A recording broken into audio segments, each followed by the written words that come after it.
مکتوب‌های استاد عینی جزئی از تاریخ پرحادثه ملت ماست. مکتوب‌های عینی افشاگری راه پرشیب و فراز و ناهموار مردم تاجیک در جاده تاریخ سازی است. مکتوب‌های استاد عینی بیانگر تلاش‌های بی‌دریغ او در جاده دولت سازی نوین تاجیکان است.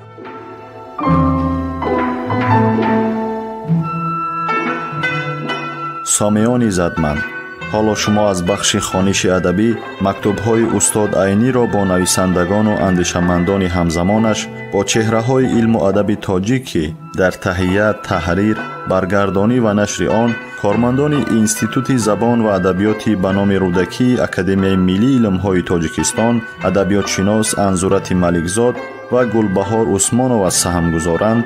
در قرائت هنرپیشه خلقی تاجیکستان نورالله عبداللهیف شنوید.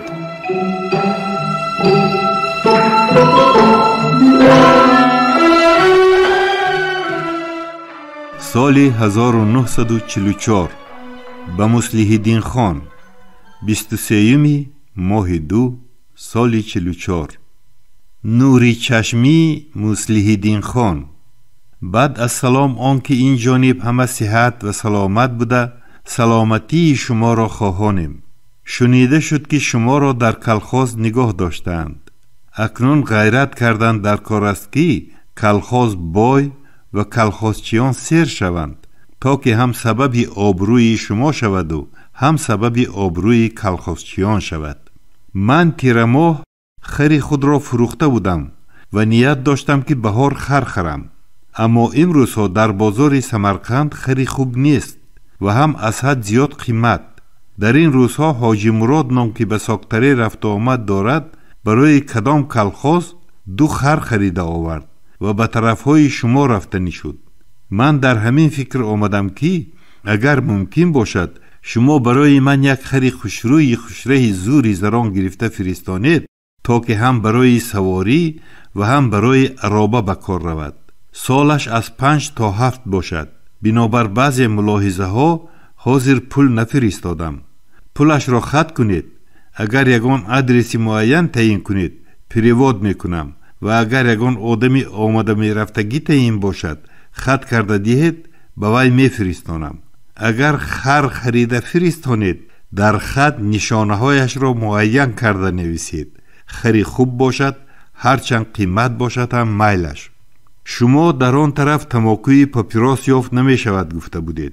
در این روزها به من از مگزین 2 پچکه 400 گرم تماکوی پاپیروس آورده بودند. همراه دارنده به شما فرستادم.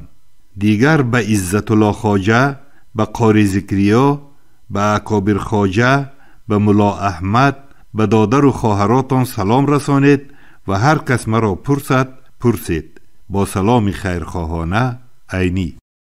سال 1945 به عبدالسلام دهاتی 28 ماه 9 سال 45. رفیق دهاتی: کمال در واسفک اونیورسیت لنینگراد به امتحان قبول شد. 20 ماه 9 سال 45 با مشکلات بسیار اوزاد کردم.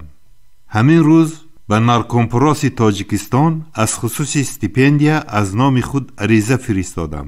التماس دارم که درباره قبول شدن عریضه من و زودتر شکل رسمیت عملی گرفتن آن از طرف سیوس کوشش نموده شود. خودم از تاشکند بیمار شده آمدم. هنوز بیماری دوام دارد. سلامتی خودتان و بچگانتان را خواهشمندم. به سلام رفیقانه عینی.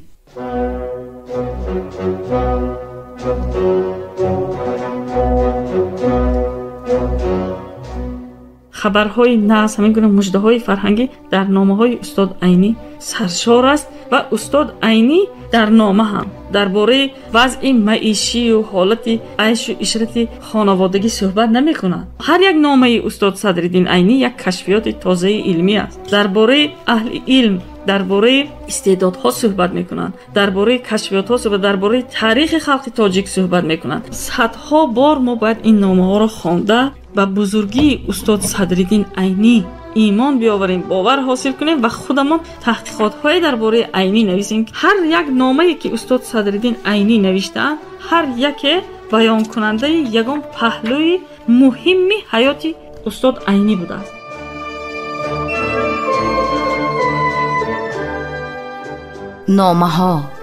نامه های سرنوشت ساز و تاریخ ساز ملت. نامه های اصالت آفر و آرمانگرای ملی. نامه های خودشناسی و خودآگاهی ملی. نامه های افتخار برانگیز و هویت ساز استاد بزرگ صدرالدین عینی.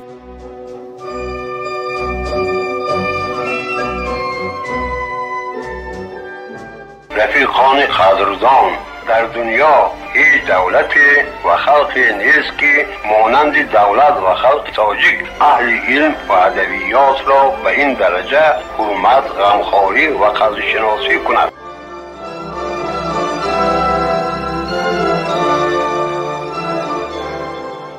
با طاهر پولادوف 28 ماه نوح سال 45 با کاتب باراه پروپاگاندا و اگیتاسیای سکا پارتی تاجیکستان رفیق پولاتوف.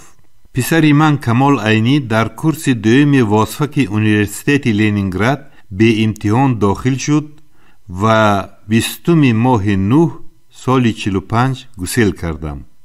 امروز به نارکومپرس از خصوص استیپندیای پرسنلی عریضه فرستادم. امیدوارم که موافق وعده خودتان به قبول و در راه زودتر شکل رسمیت گرفتن آن یاری رسانید. با سلام رفیقانه، عینی.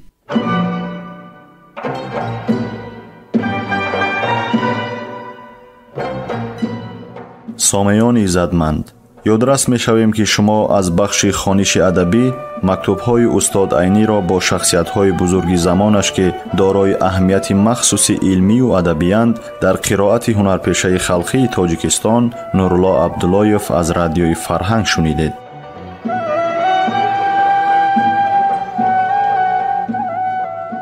در تهیه و پیشنهاد گفتار سهم گذاشتند صلاح‌الدین نورزاد و لطفیه قربانова. انجام خوانش ادبی شاد و مسرور باشد.